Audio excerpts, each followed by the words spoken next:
Hai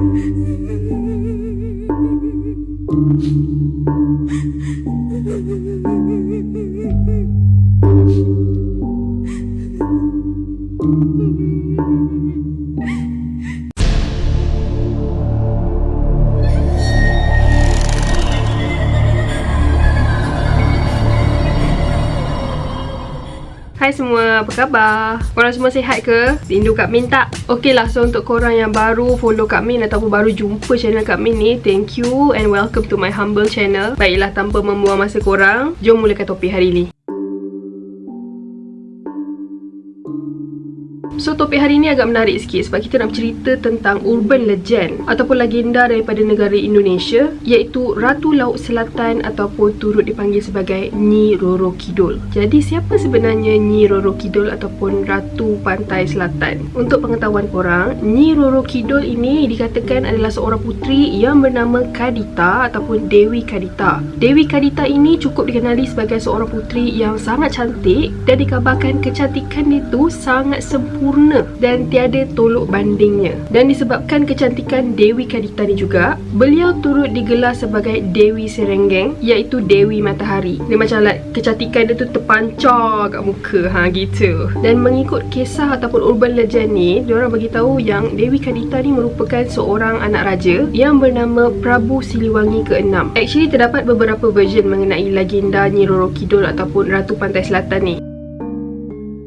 Menurut versi pertama legenda Nyi Roro Kidul ataupun Ratu Pantai Selatan, ayah kepada Dewi Kadita iaitu raja ingin pewaris lelaki yang boleh menyambung legasi pemerintahannya. Dan disebabkan itu, raja membuat keputusan untuk mengahwini seorang puteri yang bernama Dewi Mutiara yang akhirnya menjadi ibu tiri Dewi Kadita ni. Dikatakan yang selepas perkahwinan raja yang kedua ni, raja akhirnya mendapat anak lelaki lah untuk dijadikan pewaris. Walaupun begitu, kasih sayang raja buat Dewi Kadita dan juga anak lelaki yang baru lahir ni semua sama rata. Tak ada bias ke, tak ada berat sebelah ke. Tetapi entah macam mana si ibu tiri Dewi Kadita ataupun Ratu Pantai Selatan ni tadi, dia iri hati dan takut kalau kod-kod anak lelaki yang dia baru lahirkan ni tak dapat naik tahta. Sebab dia rasa macam seolah-olah raja ni lebih preferkan si Dewi Kadita ataupun Ratu Pantai Laut Selatan ni. Jadi Dewi Mutiara ni apa lagi, dengan penuh hasad dengki, dia pun mula jumpa dukun dengan niat untuk menyihir Dewi Kadita untuk dibenci orang. Dan dikatakan setelah itu Dewi Kadita ni pun telah menghidapi penyakit kulit yang tidak dapat disembuhkan. Dan disebabkan penyakit kulitnya itulah Dewi Kadita ni mula mengasingkan diri dan akhirnya Dewi Kadita membuat keputusan untuk keluar daripada istana dan berhijrah ke pantai selatan Jawa Barat. Selama 7 hari 7 malam Dewi Kadita ni meneruskan perjalanannya ke pantai Laut Selatan dengan hasrat untuk membawa diri. Dikatakan yang sampai saja di pantai tersebut, Dewi Kadita ni dia bertindak dan nekat nak bunuh diri dengan melemaskan dirinya sebab dia rasa dah give up dan tak gunalah hidup ni. Tetapi sejurus Dewi Kadita ni masuk ke dalam air, dia perasan yang kulitnya terus sembuh dan jadi semakin cantik. Dan dikatakan selepas itu Dewi Kadita ni pun membuat keputusan untuk terus menetap di pantai Laut Selatan. Dan dari situ jugalah Dewi Kadita ni mendapat julukan nama Ratu Pantai Selatan. Itu mengikut versi pertama lah. Sekarang kita nak masuk versi kedua pula.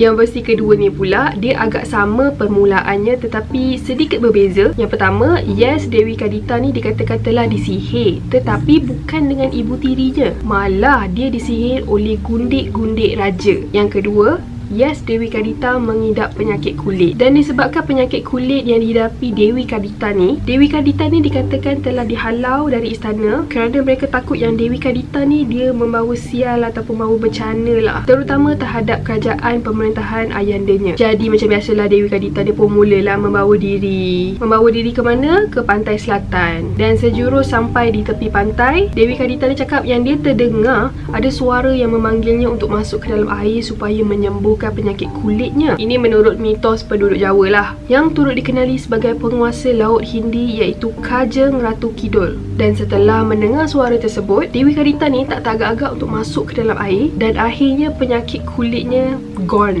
hilang begitu sahaja. Malah dia menjadi lebih cantik. Menurut legenda, kebanyakan masyarakat Jawa ni percaya yang Kajeng Ratu Kidul ni lah yang memberikan Dewi Kadita kekuatan dan kesembuhan.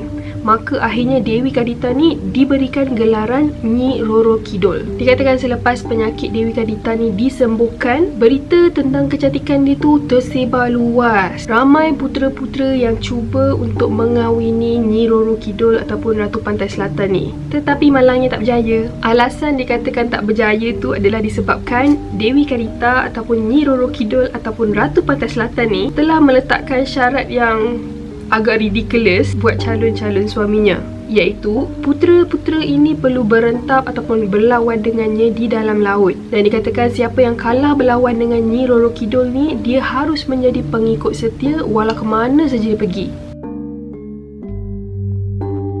Walaupun ini hanyalah sekadar legenda buat penduduk Jawa, mereka percaya yang cerita ni merupakan fakta dan bukan auta. Wow.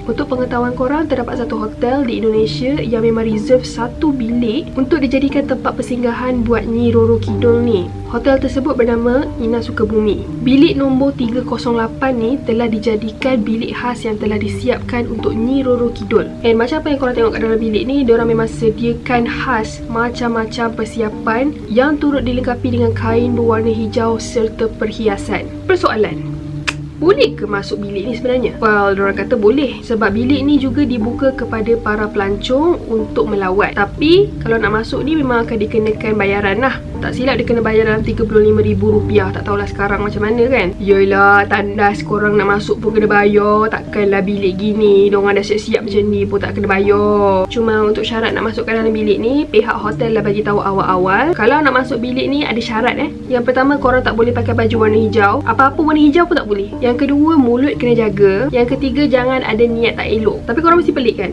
Kenapa tak boleh pakai warna hijau? Mengikut kepercayaan mereka, warna hijau ni merupakan warna kesukaan Nyi Roro Kidul. So kalau korang nak pakai baju warna hijau masuk dalam bilik dia ataupun lepak kat pantai selatan tu pakai warna hijau, dikatakan ia akan menjemput bencana ataupun masalah ataupun kecelakaan pada korang. Kerana mereka percaya yang korang ni menyaingi ataupun mencabar Nyi Roro Kidul. Yang menguatkan lagi kepercayaan rakyat setempat, terutama untuk tidak melanggar pantang larang, adalah apabila terdapat beberapa insiden kematian ataupun kecelakaan yang berlaku di pantai selatan. Mengikut laporan daripada tahun 2018, pantai selatan ni telah memakan nyawa sebanyak 128 orang yang terseret ombak dan korban 2 orang dan juga seorang hilang. Tapi kalau nak ikutkan dari segi logik, maybe insiden-insiden ni berlaku disebabkan kecuaian. Yelah, mungkin tengah syok-syok tengah main pantai kan, tiba-tiba leka pula. Tapi pandangan lain, mengikut saintifik, kes-kes yang terjadi di pantai selatan ni adalah disebabkan fenomena gelombang laut yang dikenali sebagai